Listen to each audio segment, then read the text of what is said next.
안녕하세요. 경제적 자유로 가는 길을 안내하는 부밍웨이입니다. 7월 말에 올린 월 배당금 100만원 돌파 영상에 정말 많은 분들이 관심과 공감을 보내주셨습니다. 현재 이 영상은 조회수 4만회 가까이 되며 제 유튜브 영상 중 조회수 1위를 기록하고 있는데요. 여러분들이 달아주신 댓글들을 보면서 월 배당금과 경제적 자유라는 주제에 대해 이렇게 많은 분들이 진심으로 궁금해하고 또 공감해 주신다는 것을 알았습니다. 정말 진심으로 감사드립니다. 사실 저 역시도 이 유튜브 채널을 통해 제 투자 여정을 공유하고 있지만 동시에 구독자분들과 같은 길을 걷고 있다는 생각이 듭니다. 언젠가 경제적 자유를 달성해 지출보다 더 큰 현금 흐름이 꾸준히 들어오는 삶을 만드는 것, 그것이 우리가 투자를 통해 추구하는 궁극적인 목표일 것입니다. 하지만 경제적 자유라는 말을 이해하더라도 실제로 재테크를 통해 그 목표를 이루는 일은 막막하고 답답하게 느껴지실 수도 있습니다. 그래서 저는 부밍웨이 재테크 상담소를 통해 재테크, 투자, 자산관리와 관련된 다양한 상담을 드리고 최신 재테크 소식과 정보를 공유하며 여러분이 경제적 자유에 한 걸음 더 다가가실 수 있도록 돕고자 합니다. 제 유튜브 채널에서 채널 가입을 하시면 부밍웨이 재테크 상담소에 참여하실 수 있으니 많은 관심과 참여 부탁드립니다. 그럼 오늘은 지난달에 이어 8월 배당 금액과 내역을 정리해보고 지난달보다 배당금이 절반으로 줄어든 이유에 대해서도 알아보겠습니다. 그럼 영상 시작하겠습니다. 먼저 이번 달 배당금 내역은 이렇습니다.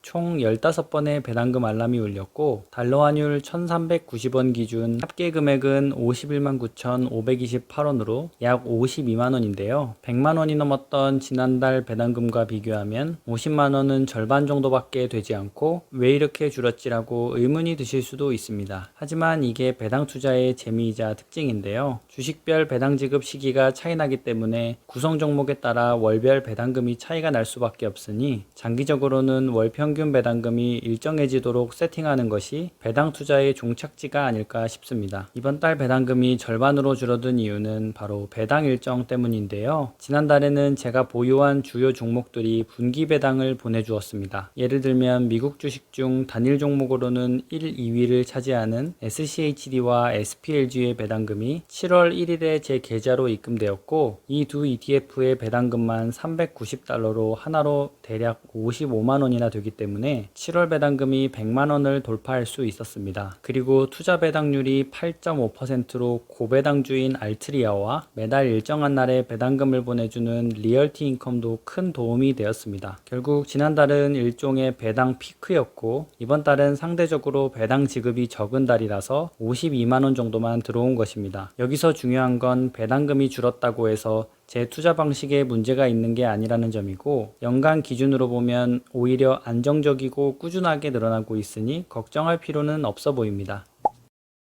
그럼 본론으로 돌아와서 이번 달에 배당금을 보내준 기업들과 금액을 말씀드리겠습니다. 8월 1일에 미국의 최대 통신기업 중 하나인 버라이즌에서 24.19달러 약 34,000원을 보내주었습니다. 배당 락일 기준 42주를 보유하였고 주당 0.6775달러를 지급하였습니다. 제 평단가인 40달러를 기준으로 계산하면 투자 배당률은 약 6.8%입니다.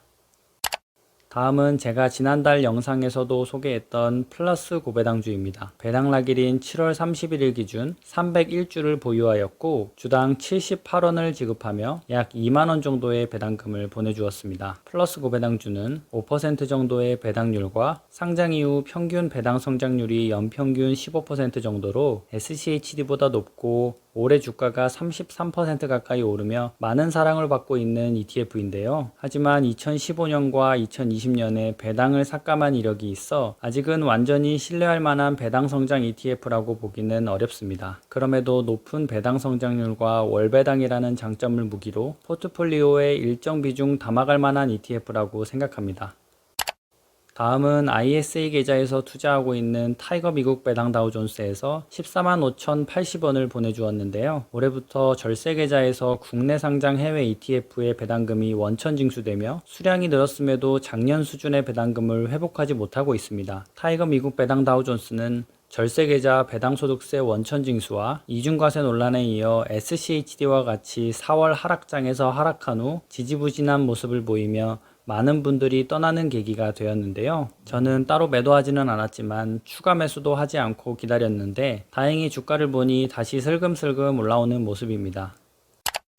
다음은 연금저축펀드와 IRP 계좌에서 투자하고 있는 타이거 미국 S&P 500과 타이거 미국 나스닥 100 ETF에서 총 25만원을 보내주었습니다. 연금저축펀드와 IRP 계좌의 평가액을 합친 후 안전자산 TRF3070을 제외한 평가액은 약 5,100만원이고 배당률로 보면 1.96%인데요. 대표적인 미국 직투 ETF인 VOO의 배당률이 1.18%, QQQ가 0.41%로 두 ETF의 평균으로만 보면 0.795%가 되어야 하는데 제 연금계좌의 배당률이 1.96%인 이유는 몇 가지 이유가 있습니다. 먼저 어느덧 연금계좌에 투자한 지 5년 차가 되며 시간이 흘러 배당금이 성장했기 때문입니다. 타이거 미국 S&P 500과 나스닥 100의 배당금 내역을 보면 연평균 20% 가까이 성장했습니다. 또 국내 상장 해외 ETF와 미국에 직접 투자하는 VO나 QQQ보다 배당률과 배당 성장률이 높은 이유는 배당 구조, 환율 효과, 배당 전략의 차이가 있기 때문입니다. 게다가 연금계좌에서는 연 900만원까지 세액공제 혜택이 있기 때문에 장기적으로 투자하실 분들이라면 직투보다는 연금계좌에 먼저 투자해야 합니다. 앞으로 연금계좌의 두 지수추종 ETF의 주가와 배당금이 쭉쭉 성장해서 연 10%가 넘는 배당률을 기록할 날을 기다려봅니다.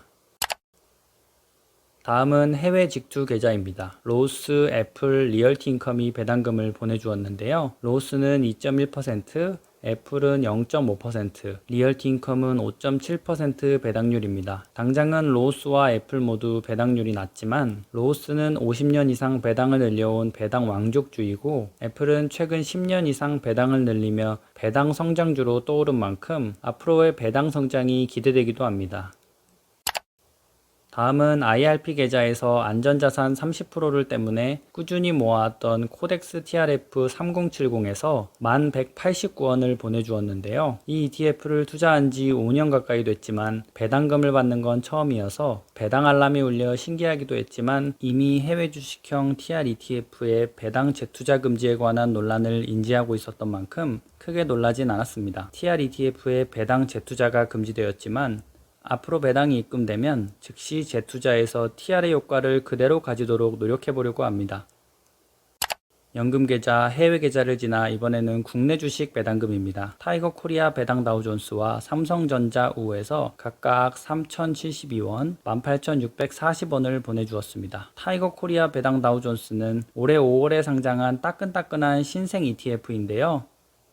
K-슈드라고 불리며 많은 인기를 얻어 현재는 순자산 총액 4,400억을 넘기고 있습니다. 많은 분들이 이미 영상과 글을 통해 비교하셨지만 제가 보유한 월배당 ETF인 플러스 고배당주와 비교하여 어떤 ETF가 나을지 소량이나마 직접 투자를 해보고 있는데요. 어느 정도 데이터가 쌓이면 플러스 고배당주와의 비교 영상을 만들어 보겠습니다. 마지막 배당 기업은 바로 대한민국 대표 기업 삼성전자의 우선주인 삼성전자우입니다. 제가 주식 투자를 시작하고 제일 처음 매수했던 기업이 삼성전자와 삼성전자우인데요. 지금 삼성전자는 없고 삼성전자우만 소량 보유하고 있습니다. 앞으로 추가 매수할 계획은 없고 꾸준히 지급되는 배당금을 누리며 주가 상승을 기대해 보겠습니다.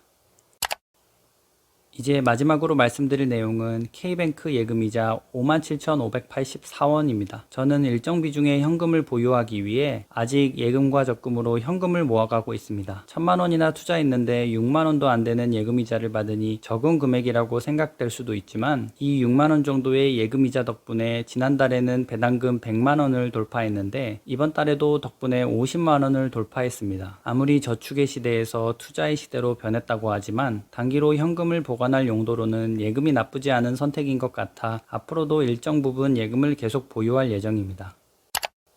지금까지 8월에 배당을 보내준 기업과 금액을 알아보았는데요. 종목 수가 많아지면서 매달 최소 10번 이상의 배당이 들어오니 배당금 알람이 늘어나면서 정리하는 것도 쉽지 않습니다. 하지만 일할 때 받는 배당금 알람은 머리를 맑게 해주며 힘을 나게 해주는 장점이 있으니 종목 수를 줄이지는 못하겠네요. 언젠가 배당금만으로 모든 지출을 커버할 날이 올 때까지 포기하지 않고 배당금 알람을 늘려보겠습니다. 오늘 영상은 여기까지입니다. 혹시 질문이 있으시면 댓글로 남겨주시기 바라며 제 영상이 도움되셨다면 구독과 좋아요 그리고 따뜻한 댓글 부탁드립니다. 감사합니다.